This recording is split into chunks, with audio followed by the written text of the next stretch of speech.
Hello বন্ধুরা, সবাই কি করছে? আর আমার বর দেখো গামছা পরে নড়নড় করছে।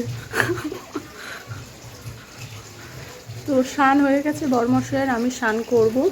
এখন আমার দরজার গোড়ায় আমি বসে আছি, আর সামনেটা এত সুন্দর দেখতে লাগছে না, কি বলবো তোমাদের। আগে তো পেছনের ঘরে ছিলাম, মানে বসলে সামনে এরকম দৃশ্যটা দেখা যেত না। এখন বৃষ্টি পড়লে বেশ সামনে বসে বসে দেখা যায়, আর আমি বসে বসে দেখছি, ও কি ভালো লাগছে। দুদিন হয়ে গেছে, দুদিন ধরে বৃষ্টি পড়ে যাচ্ছে। কালকে সারাটা দিন হয়েছে, আজকে সকাল থেকে একটু থেমে থেমে হচ্ছে, এতক্ষণ হচ্ছিল না, আবার দেখি এই যেই এসে বসেছি শুরু হয়েছে। তো সেই কারণে আমি বৃষ্টিটা দেখছি। চলো তোমাদের ব্যাক ক্যামেরায় দেখা, অতটা হয়তো বোঝা যাবে না, কারণ হালকা মিনমিন মিনমিন করে যে বৃষ্টিটা হয় না, সেটাই হচ্ছে।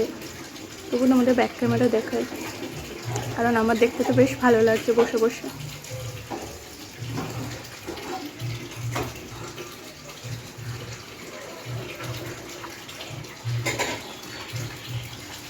ওই যে আমার বালতি ওখানে ভরছে, বরমশাই স্নান করে বালতি রেখে এসছে, জল ভরছে। আর সামনেটা দেখো, পুরো রাস্তা স্যাঁতস্যাঁতে ভাব, ভেজা ভেজা ভাব।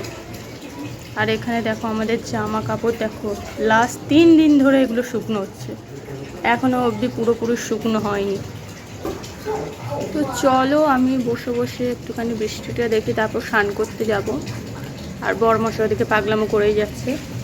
তো চলো একটুখানি বসে একটুখানি দেখে নিই, দেখে তারপর স্নান টান করবো, কারণ একটার সময় না আমাদের এখানে আবার জল চলে যায়। তো একটার আগে আমাদের স্নান করতে রয়েছে।